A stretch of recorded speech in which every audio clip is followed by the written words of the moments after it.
Udah, udah, udah, kalau kali itu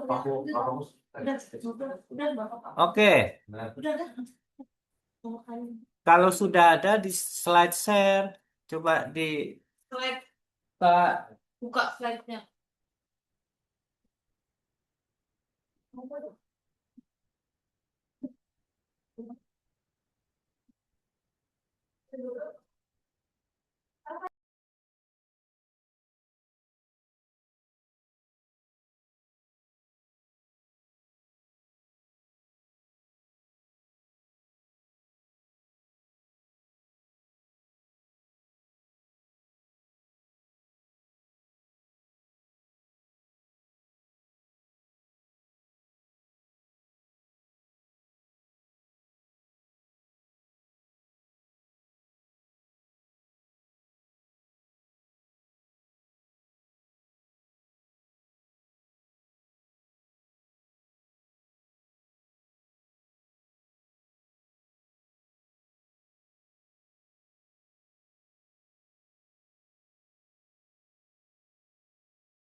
Oke, sudah di slideshow ini.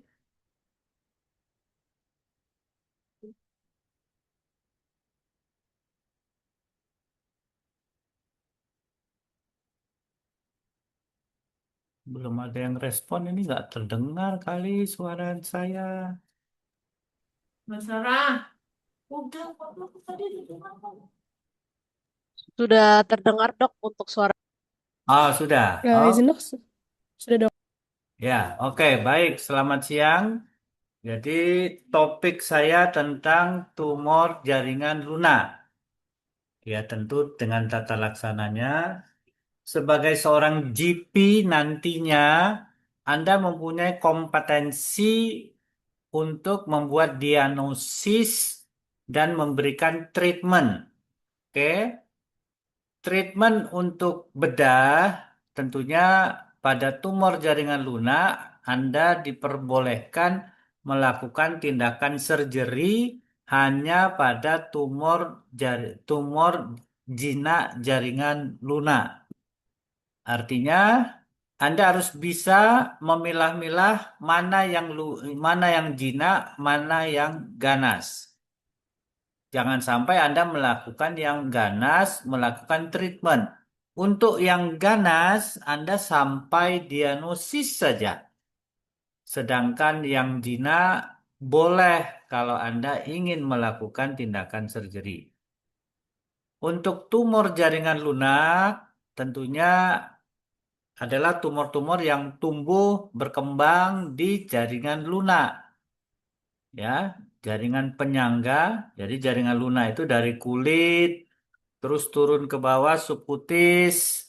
Kulit itu bukan masuk jaringan lunak. Kulit ada sendiri. Jadi ada keganasan pada kulit. Yang kita bicarakan tumor jaringan lunak di bawah kulit. Apa? Mulai dari subkutis, ada fasia, ada otot. Di situ ada jaringan-jaringan lain, misalkan pembuluh darah, sar- si- eh, jaringan saraf jaringan saraf, saluran limfatik juga masuk dan penyangga-penyangga yang lain. Sedangkan kalau tulang, tulang juga termasuk jaringan tumor bukan soft tissue tumor, tetapi hard tissue tumor, ya. Jadi berbeda. Nah, kejadian untuk suatu keganasan pada jaringan lunak yang kita sebut dengan sarkoma, ya. Ingat, sarkoma, keganasan itu ada yang karsinoma, ada yang sarkoma. Mungkin ada yang tahu apa bedanya karsinoma dan sarkoma. Ada yang tahu? Tentunya dibedakan dari originnya, asalnya. Kalau karsinoma, karsinoma mame, karsinoma serviks, paru, apapun dia yang memakai karsinoma itu berasal dari epitel, dari jaringan ektodermal, ya. Berbeda dengan sarkoma, sarkoma dari mesensim atau mesodermal. Perangainya sedikit berbeda karena apa? Kalau di jaringan lunak, penyebarannya tidak melalui limfogen, tetapi secara hematogen. Berbeda sama karsinoma yang dari epitel atau ektodermal, itu penyebarannya bisa limfogen dan hematogen. Nah, pada sarkoma, kejadiannya tidak banyak, tidak besar, 1-2% saja, dan di Inggris apapun di negara Eropa sekitar 5 pasien dalam 100.000 penduduk. Jadi sangat-sangat jarang. Namun cukup fatal biasanya datang sering terlambat, ya. Ya. Di garis terdepan GP, Anda sebagai dokter umum merupakan garis terdepan yang bisa memilah-milah mana tumor jaring lunak maupun sarkoma. Next slide. Ini langsung ke tumor jaringan lunak pada lemak yang kita sebut dengan lipom.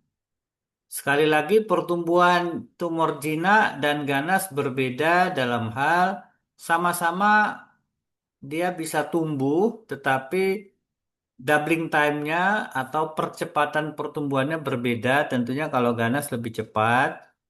Kemudian pada yang jinak selalu punya kapsul. Berbeda sama yang malignan, ganas, sarkoma tidak punya kapsul, mereka punya namanya pseudokapsul atau zona reaktif. Kemudian yang jinak ya tidak akan bisa menyebar, dia hanya bisa menekan saringan sekitar. Sedangkan ganas selalu ingin menyebar, ya, jadi berbeda, selalu punya potensi, punya keinginan untuk menyebar, sehingga pasti akan berdampak. Nah, untuk lipoma, ini tumor jinak dari lemak, dia punya kapsul, kapsulnya tipis. Muncul pada segala usia, bisa laki-laki, perempuan, laki-laki lebih sering. Kepustakaan lain menyatakan sama saja, usianya demikian, bisa timbul soliter, bisa timbul multiple. Itu gambarannya, coba Anda lihat, ada tumor di bawah kulit. Coba perhatikan kulitnya itu aman, tidak ada perubahan warna kulit, tidak ada kerutan, tarikan, apapun dia di kulitnya bersih, baik, persis sama dengan jaringan sekitar, hanya ada benjolan dari bawah. Nah, itu menjadi patokan bahwa tumornya ini berasal dari jaringan lunak. Slide. Nah, beberapa kasus pasien muncul dengan beberapa tempat lipom. Multiple, kita sebut dengan lipomatosis, bisa di predileksinya tentu daerah-daerah yang relatif banyak lapisan lemaknya. Seperti itu, bisa di sisi lateral dari tubuh, bisa di paha, bisa di tangan, di kaki. Next, penyebab pasti sama dengan tumor-tumor jinak lainnya tidak diketahui dengan pasti. Ada sindromnya tadi kalau lipomatosis, ada Madelung syndrome, Cowden syndrome. lipomatosis yang sifatnya herediter, multiple sejak awal, dan isinya pun tidak selalu lemak saja, ada yang bervariasi dengan jaringan kelenjar, ada sama pembuluh darah disebut angiolipoma dan sebagainya. Tetapi secara garis besar, secara klinis ya sama gambarannya adalah lipom. Next. Nah, gambaran klinis harusnya seorang dokter umum bisa mendiagnosis lipom tanpa dengan pemeriksaan histopatologis. Kita tahu untuk menegakkan diagnosis keganasan, gold standarnya adalah pemeriksaan histopatologis yang didapat dari biopsi. Namun untuk tumor jinak pada lipom contohnya 90-95% harus bisa ditegakkan dengan pemeriksaan klinis. Apa dia? Tentu dengan inspeksi dan palpasi dan pemeriksaan imaging. Benjolannya tuh tentunya tadi bulat tanpa nyeri ya. Tumbuhnya lambat tanpa nyeri karena punya kapsul selalu bisa digerakkan. Ingat, dia tumbuh pada lapisan atau level subkutan.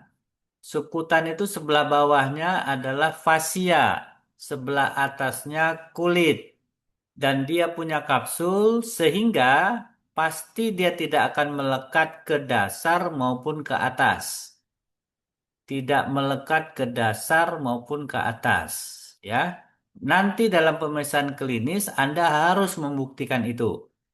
Kemudian tadi dikatakan tidak ada perubahan kulit di atasnya yang kita sebut dengan pungta. Ini biasa nanti pada kiste aterum. Pada palpasi selalunya padat lunak ya, bukan kenyal. Padat tapi lunak. Nah, punya kapsul jadi pasti batasnya tegas. Permukaannya licin. Bisa timbul pseudofluktuasi seakan-akan seperti fluktuasi, tetapi bukan fluktuasi ya. Nanti Anda harus bisa. Tentunya sudah diajarkan bagaimana pemeriksaan fluktuasi. Mobile terhadap fasia di bawahnya serta kulit di atasnya. Dalam pemeriksaan klinis pada palpasi, selalu Anda harus melaporkan 7 poin. Pertama, tentunya ukuran, konsistensi, permukaan, batasnya bagaimana, mobilisasinya bagaimana, nyeri tekan ada atau tidak, dan perabaan suhunya hangat atau sama dengan kulit di sekitarnya. Diameternya paling sering 2 inci ya. Hati-hati di sini kalau sampai 5 cm, Anda harus memikirkan yang lain tidak lipom lagi. Kenapa begitu? Karena pada sarkoma umumnya di atas kalau sudah di atas 5 cm umumnya sering didapatkan diagnosisnya adalah sarkoma. Jadi kalau ada tumor padat ukur, waduh, ini 5 cm. Ada kemungkinan itu suatu sarkoma.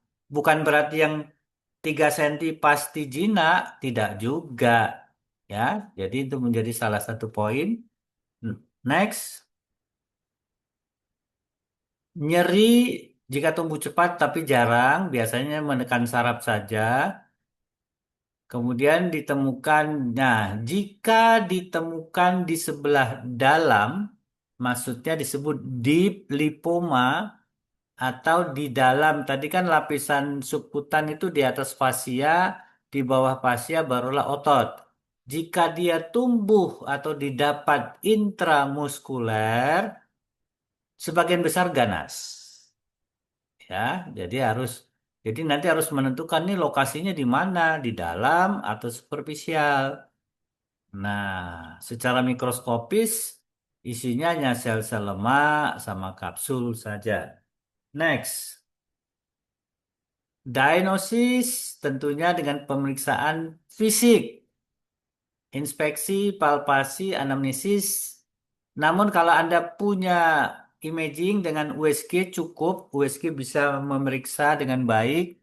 Tentunya nanti batasnya, terus ekogenitasnya seperti itu dan pasteurisasi. Kalau besar, disarankan dengan pemeriksaan MRI, bukan CT scan, ya. CT scan lebih ke jaringan yang padat, yang keras, ke tulang. Gold standard, iya, histopatologis. Tapi di depan saya katakan, sebagai seorang GP, harus bisa diagnosis secara klinis. Jadi tidak nunggu biopsi dulu baru tindakan. Tidak.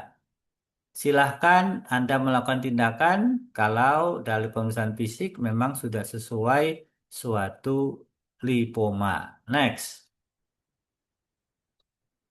Differential diagnosis yang paling dekat adalah kista atrium. Makanya harus perhatian. Kemudian juga ada fibroma, itu tumor jinak jaringan-jaringan fibrus. Kalau Anda memperhatikan jaringan fibrus pasti tidak padat lunak. Dia lebih ke padat keras. Ya, angiomiolipoma ataupun schwannoma. Next. Tata laksana. Nah, sebenarnya tidak ada obat yang dapat mengecilkan, menghilangkan lipoma kecuali tindakan surgery. Ya, namun tidak semua lipom harus dilakukan operasi. Kecuali temana yang cepat membesar, ada keluhan nyeri, ada yang mengganggu fungsi maupun gerak. Dan tentu indikasi terakhir adalah jika secara cosmetically merasa pasiennya tidak nyaman. Ya, tindakannya apa? Tindakannya mengangkat massa tumor beserta kapsul dan mengangkat jaringan sekitarnya juga maksimal 0,5 senti. Itu kira-kira apa jadi? Eksisi atau ekstirpasi? Ada yang sudah baca? Untuk itu ekstirpasi, Dok. Ekstirpasi itu adalah mengangkat massa tumor beserta kapsul only, without jaringan sekitar. Ya, ekstirpasi tidak digunakan pada tumor jinak. Dia yang non ah, apa namanya yang bukan tumor, contohnya kelenjar getah bening ataupun kiste atrium. Oke? Jadi kaidahnya kalau tumor jinak jaringan lunak itu tindakannya eksisi. Jadi ada mengangkat kapsul selalu ikut sertakan jaringan sehat 0,5 senti maksimal. Kalau suatu sarkoma, maka tindakannya adalah eksisi luas. Eksisi luas itu apa? Eksisinya jaringan sehatnya diambil 1 sampai 2 senti. Ada lagi yang lebih luas lagi namanya eksisi radikal yang diambil sekitar 5 senti. Ini kalau menghadapi sarkoma yang sangat agresif atau high grade. Ada lagi yang lebih kecil dari eksisi. Lebih kecil dari eksisi itu ekstirpasi, kapsul saja. Ada juga yang meninggalkan kapsul namanya enukleasi. Ya, jadi seperti itu stratifikasinya. Tindakannya ya tindakan operasi. Ada yang mencoba menyuntikkan steroid. Oke, boleh. Nanti akan terjadi nekrosis lemak seperti itu, jadi mengecil-mengecil. Ada juga yang coba-coba melakukan dengan liposaksen. Ini biasanya pada yang multiple lipomatosis. Tapi karena dia punya kapsul-kapsul sendiri, tidak terlalu efektif dengan liposaksen. Liposaksen itu kan penyedotan lemak yang mengangkat seluruh lemak. Kalau ini kan dia masih punya kapsul, ya bisa juga, tetapi tidak terlalu efektif karena tidak bisa kalau kapsulnya masih ada yang tertinggal, masih ada resiko terjadi rekurensi. Next, indikasi tadi kalau curiga ya, curiga keganasan liposarkom, wah hati-hati, harus dioperasi iya, tetapi sifatnya adalah biopsi ya. Ukuran lebih 5 cm juga harus perhatian. Gangguan aktivitas tadi terganggu dan kosmetik. Kontraindikasinya tuh secara absolut tidak ada. Kecuali gangguan, misalkan gangguan perdarahan, ya janganlah dioperasi. Ya, oke, lanjut. Nah, kita lanjutkan sama kista atrum. Kista atrum ini cukup banyak didapat. Ini adalah suatu kista ya. Kalau tadi tumor padat, lunak, kalau ini kista. Tentu kista itu berisi cairan, tetapi jangan dipikir seperti cairan aqua begitu. Ini suatu produk kelenjar sebasea yang berupa keringat, namun karena menumpuk di satu tempat, cairannya sudah diserap tubuh, tinggal ampas.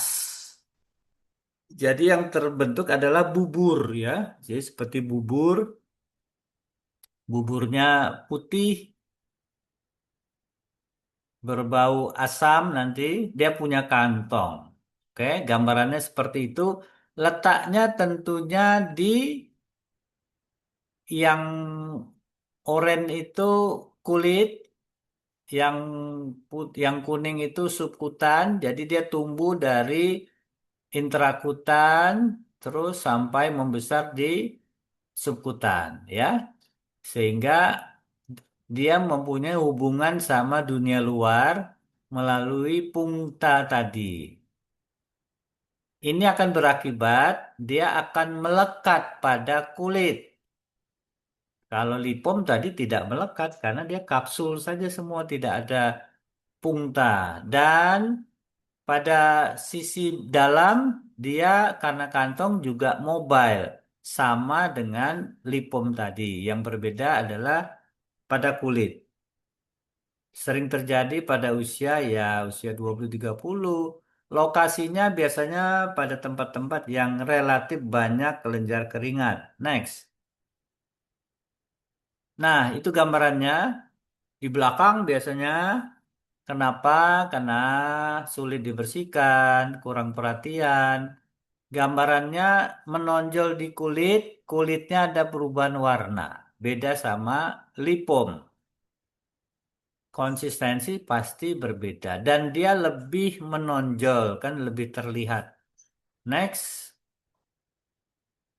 etiologi tadi sudah, sebum tadi yang menumpuk di dalam, kantongnya juga ada, dasar muaranya dan yang khas itu adalah punta, isinya eksudat abu-abu dan berbau asam. Nanti kita perlu buktikan. Next. Gambar klinis sama, ada benjolan di bawah kulit, tapi ada punta, kadangkala nyeri jika sudah terjadi radang.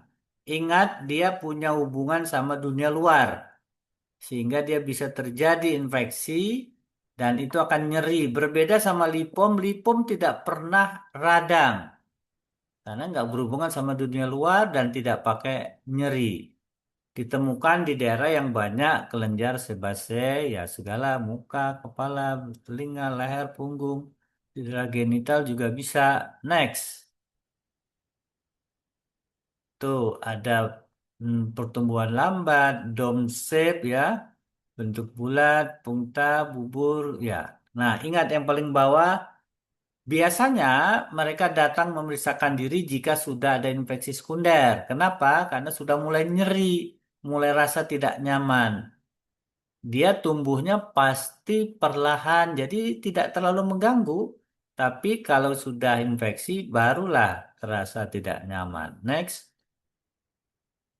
tata laksananya juga terapi tidak bisa. Ini suatu mekanisme adanya penyumbatan saluran, jadi tidak bisa dengan obat-obatan. Dia bisanya kalau diambil salurannya dan kistenya. Itu yang disebut dengan ekstirpasi. Tapi perhatian, jika ada infeksi sekunder, Anda tidak bisa melakukan ekstirpasi karena kantongnya sudah melekat kuat dan sudah kadangkala sudah rusak. Sehingga yang timbul adalah infeksi adanya pus di daerah atrum tadi. Sehingga tindakannya bukan lagi ekstirpasi, tapi tindakannya sama dengan kita tata laksana abses yaitu drainase ataupun debrideman. Next, indikasi pasti jika kistenya berulang, tidak nyaman, kosmetik. Di sini ada kontraindikasi jika ada peradangan hebat, ada merah misalkan, ya Anda tidak diperbolehkan operasi pada saat itu, ya. Apalagi batasnya tidak tegas, harusnya kan batasnya tegas. Kalau dia radang di daerah situ muncul radang, maka batas tidak tegas dan sebentar lagi juga akan ruptur sehingga akan keluar. Ya, next. Nah, ini sekedar ingin sekedar Anda ketahui kiste dermoid ini sama juga, tetapi sekali lagi ini lebih dalam lagi ya. Apa itu kiste dermoid? Coba kita lihat gambarnya. Next. Nah, seperti ini. Kalau tadi letaknya di permukaan, di bawah kulit, di lemak, kalau ini lebih dalam lagi tuh dekat tulang. Ya, bawahnya tuh tulang itu. Di atasnya adalah jaringan subkutis. Jadi beda banget, ya. Dan ini pasti terfiksir karena bawahnya tulang, samping-sampingnya otot.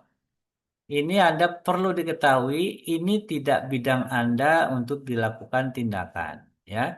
Jangan sampai Anda melakukan ini terlalu dalam, ya.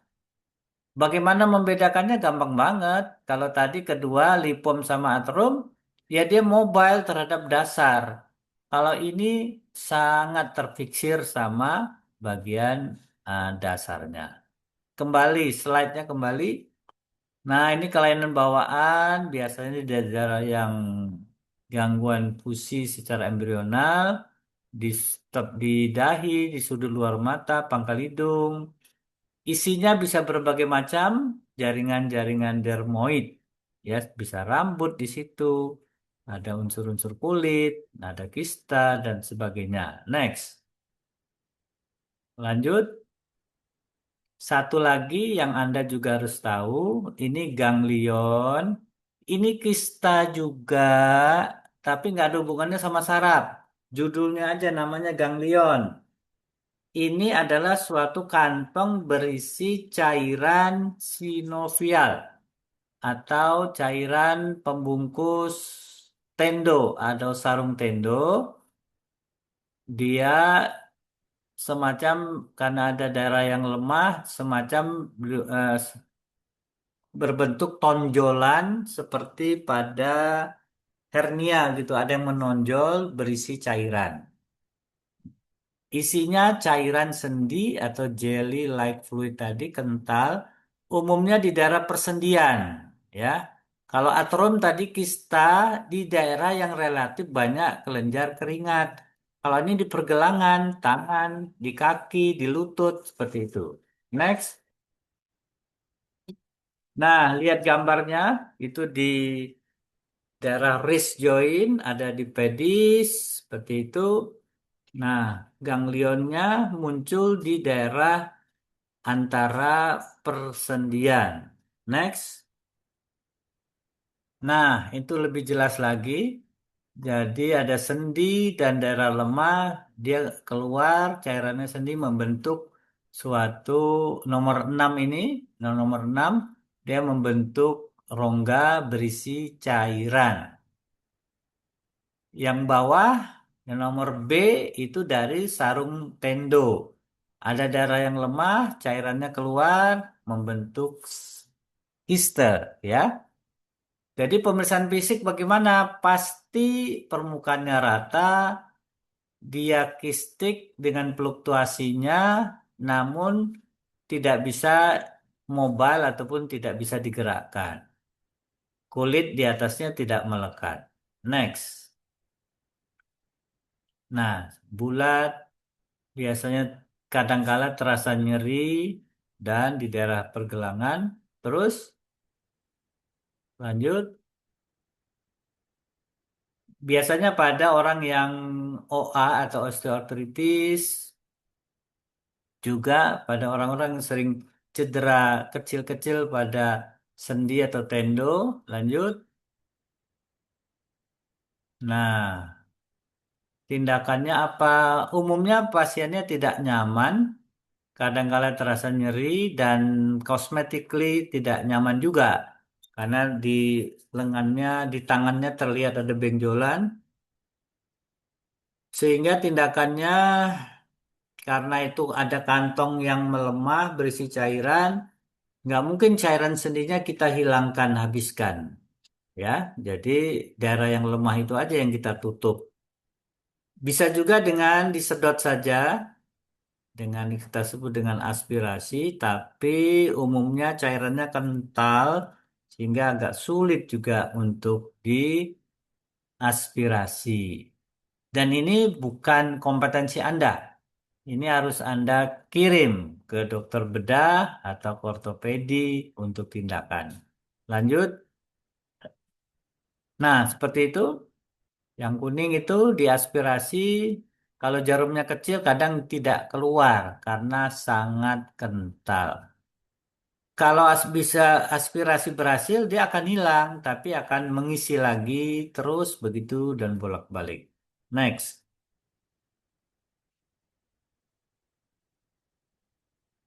Terakhir, skin tag. Nah, sekarang benjolan itu di atas kulit.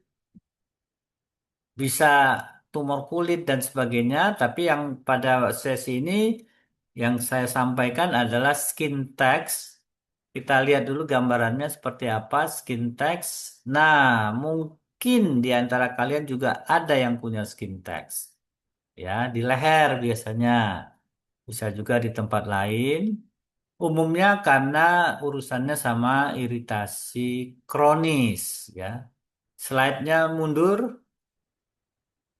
Ya, nama lainnya adalah Cutaneous Stag, ada Fibroma molluscum, Cutaneous papilloma, jadi Acrocordon, jadi cukup banyak penamannya.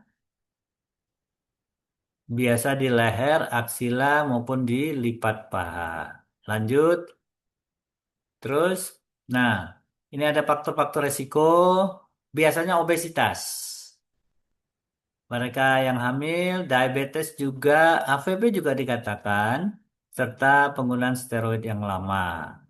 Di Amerika kan angka obesitasnya tinggi, ya skin tag-nya juga besar di sana. Next. Gambaran klinis, sekali lagi, dia hanya ada benjolan yang muncul dari kulit ke atas. Tidak ada benjolan di bawahnya.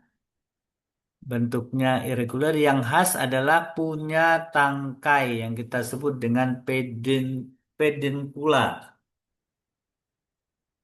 Jarang menjadi cancer dan berhubungan juga dengan mereka yang menderita keratosis seboroid. Next. Oke, itu dia gambarannya. Sering iritasinya yang seperti apa? Biasanya orang-orang yang bercukur, berpakaian yang agak keras, agak-agak agak gimana bahannya agak keras, perhiasan yang cukup besar di leher, kalung yang gede-gede, emasnya yang besar-besar. Nah, itu juga bisa mencetus terjadinya skin tags tadi. Next. Tindakannya apa? Sekali lagi tindakannya jika merasa terganggu barulah diambil. Ada yang dioperasi namanya eksisi, ada yang dibakar dengan diatermi, biasa ke di bagian kulit dibakar saja dengan kauterisasi, bisa pakai zat kimia, ada yang diikat, ya intinya mengurangi penonjolan dari skin tags tersebut. Next. Nah, seperti itu ada yang diikat satu persatu, ada yang di cryo, jadi dibuat proses, dibuat freezing begitu. Ada yang pakai zat kimia, ya berbagai macam cara. Oke, next. Nah, ini modal untuk Anda melakukan tindakan surgery. Jadi, yang diperbolehkan pada Anda mengerjakan eksisi tumor dalam kondisi bius lokal, ya. Sehingga Anda harus tahu bagaimana cara melakukan anestesi lokal. Ini secara mekanisme tentunya Anda sudah tahu. Lanjut saja, harus tahu komplikasi. Yang perlu lebih diperhatikan adalah tanda-tanda ataupun dosis intoksikasi. Ya, next. Nah, ini cara-cara untuk melakukan anestesi lokal, biasanya dengan infiltrasi, pokoknya disuntik saja di daerah yang akan dijahit, dibersihkan, ada luka, biasa pada pulnus stratum, tidak ada pola-pola, yang penting ada suntikan di situ, itu namanya teknik infiltrasi. Sehingga pasti akan multiple puncture, beberapa suntikan di situ. Next. Ada juga teknik yang sebidang. Sebidang ini lebih digunakan pada tumor-tumor kalau Anda ingin melakukan tindakan eksisi, ekstirpasi. Ada dua tusukan saja, tapi dari dua tusukan itu bisa mengcover satu bidang. Jadi namanya teknik sebidang. Dan yang lain adalah teknik blok. Misalnya pada sirkumsisi, kalau mau negel ekstraksi atau tindakan-tindakan yang lain, Anda melakukan blok ya, hanya pada satu titik. Next, lanjut. Nah, dosis sekali lagi harus perhatian dengan dosis. Yang sering kita pakai adalah lidokain. Lidokain itu tanpa epinefrin, sehingga pasti penyerapannya lebih cepat. Nah, dosis maksimalnya diingat-ingat. Anda perlu ingat itu aja 15 sampai 25 cc. Satu ampul ada 2 cc. Jadi ingat-ingat, kalau sampai 5 ampul harus perhatian karena dosis maksimalnya mulai di ampul ke-7, 15 cc. Kalau Anda menemukan kasus lipomatosis, wah ini banyak nih tumornya. Gimana Bu? Mau diambil semua? Iya, setuju dok. Ya udah, Anda semangat. Hari ini mau ambil Pak semua dok kalau bisa. Wah, ada 5 tempat, padahal satu satu itu kadang perlu 2 ampul. Wah, itu berarti kan jadi 10 ampul. Jangan Anda lakukan kelima-limanya, ya. Dua saja sudah cukup, maksimal juga 3. Ya, hari lain besok. Kalau enggak, kalau dia mau tetap ke semua, ya dia terpaksa dengan bius umum. Ya, tentunya bukan Anda yang melakukan. Ya, diingat-ingat 7 ampul. Kemudian lanjut next. Nah, teknik-tekniknya seperti ini. Nanti kalau stase di onkologi ada teknik untuk melakukan operasi tumor jinak. Di situ ada mengangkat lipom dan aterom. Jadi Anda harus tahu juga ini ada macam-macam insisi, ada 3 jenis. Ada yang garis linear saja, yang A. Kalau ada pungta, kita harus ambil pungta sehingga tidak bisa garis linear, sehingga harus elips. Nah, kalau ada terkena pada kulit seperti gambar C, maka harus diambil lebih lebar lagi elipsnya. Next,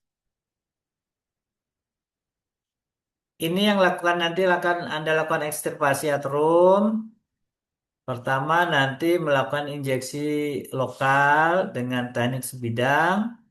Nomor 2. kemudian mendesain elips, nomor 3, nomor 4 mengangkat, lakukan diseksi, kapsulnya tidak boleh pecah, dan terakhir nomor 5 menjahit kembali.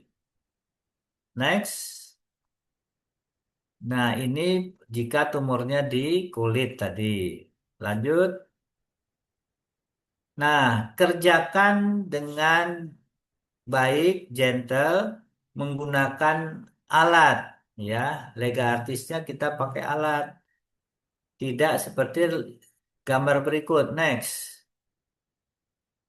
Nah, tangan tidak ikut mengambil, mencolek, kita sebut congkelektomi.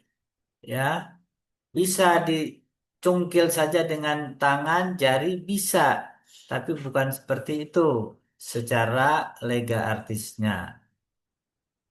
Jadi gunakan pinset, gunakan gunting, gunakan alat-alat kedokteran dengan secara lega artis. Lanjut.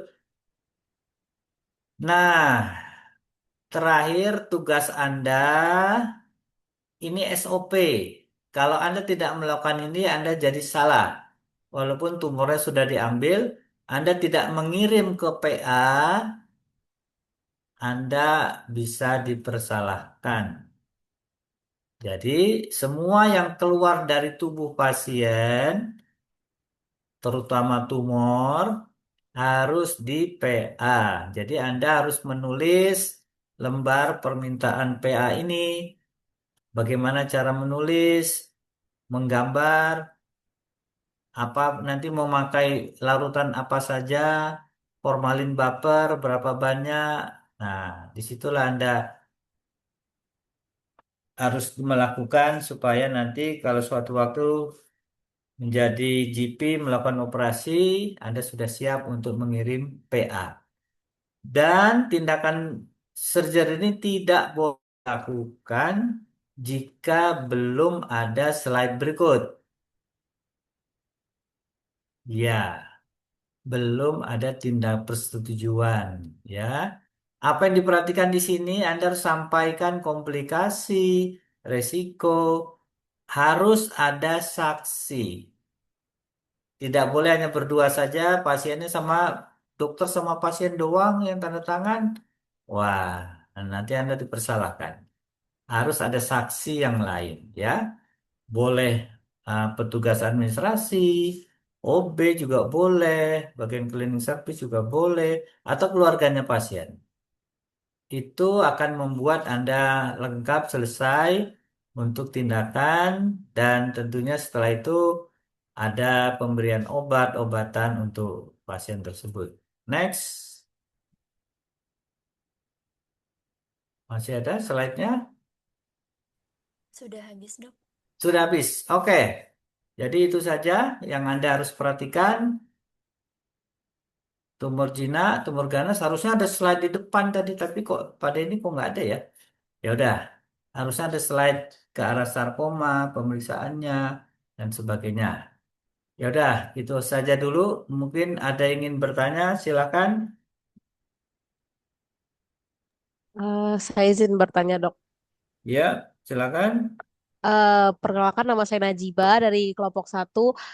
Sebenarnya saya cukup penasaran, Dok, terkait dengan salah satu metode yang sering digunakan oleh masyarakat awam untuk menghilangkan kutil atau skin tag gitu dengan menggunakan kapur sirih, Dok. Nah, ataupun mungkin dicampur dengan bahan kimia keras lainnya gitu di rumah.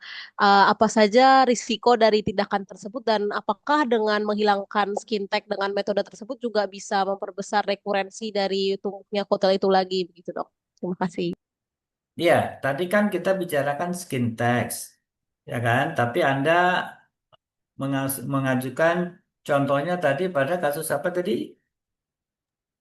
Di kutil yang kutil papiloma Kutil. juga sering dilakukan Nah, gitu, Dok. ya.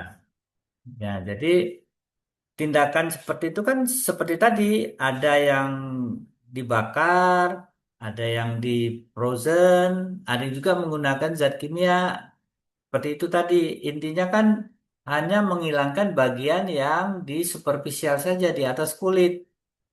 tindakan itu tidak akan menghancurkan bagian yang di bawah. Sehingga pasti rekurensi sering terjadi, ya kan? Nah, yang kedua yang berikutnya adalah pada verruca, ya kan kita sebut dengan verruca, verruca vulgaris gitu ya. Itu seba harus dilakukan pemeriksaan, ya. Jangan sampai ya sudah dibakar tadi dikasih apa tadi? Dikasih Kapur sirih, kapur dok. sirih ya lepas. Nah, biasanya kan nggak di itu dan itu bisa meningkatkan resiko-resiko terjadi perubahan-perubahan. Sampai ke arah cancer ganas sih enggak. Tetapi yang kita khawatirkan dia sudah terjadi perubahan look like mirip-mirip bentuknya pada skin cancer. Sehingga kadangkala yang muncul loh, tahu-tahu ini kok jadi ganas. Itu akibat yang kemarin? Enggak. Dia sudah ada, karena dianggap mirip, maka dilakukan tindakan seperti tadi. Resikonya ya kambuh lagi. Tapi Anda kalau datang ke tenaga medis, kan tadi dibakar di diatermi. Ada risiko kambuh? Ada. Yang yang lebih besar risiko tidak kambuh ya dilakukan eksisi. Namun pasti ada bekas di kulit, ada bekas-bekas jahitan di situ. Nah, Anda boleh melakukan seperti itu, dipilih yang skin tag-nya yang sudah besar atau yang mudah berdarah, ya, yang bolak-balik muncul. Nah, itu Anda harus periksa PA. Ya, jadi tidak cukup diambil, harus di PA juga. Ya, oke. Jadi nanti Anda Baik, kalau terima kasih banyak, dok. kalau Anda harusnya kalau zaman dulu Anda poskap itu ya jadi koas selama masuk ke bedah harusnya pernah melakukan tindakan ekstirpasi sehingga nanti kalau ditemu masyarakat sana sudah pede. Namun RSCM sekarang hampir tidak ada pasien aterum, lipum. Ada sih kadang muncul terus nggak ada lagi. Nah, makanya biasanya mengerjakannya di Tangerang atau di RSUI mudah-mudahan ada di sana. Ada salah satu solusi ya Anda mengerjakan model. Nanti kalau stase onkologi yang 2,5 hari itu ada satu harinya melakukan tindakan, tapi kan model. Nah, akan jauh lebih baik jika Anda dapat melakukan pada realnya, pada human, pada manusia. Nah, kalau memungkinkan, Anda cari pasiennya. Kalau dapat ada keluarga yang lipom ya, Anda kerjakan. Atau ada aterum, tinggal datang ke RSCM, nanti saya dampingin. Anda yang melakukan seperti itu. Sehingga akan nanti kalau pas temu pasien yang beneran, sudah siap. Ya. Terus pernah suatu saat itu ada ujian UKDI apa UK apa tuh ujian dokter itu yang terakhir pernah ada satu season untuk melakukan tindakan ekstirpasi selama setengah jam Anda lakukan tahap demi tahap pas apa imbang konsen cuci tangan terus mendesain anestesi mengangkat kemudian menutup 3 jahitan, membuat format PA, dan memberikan terapi, membuat resep.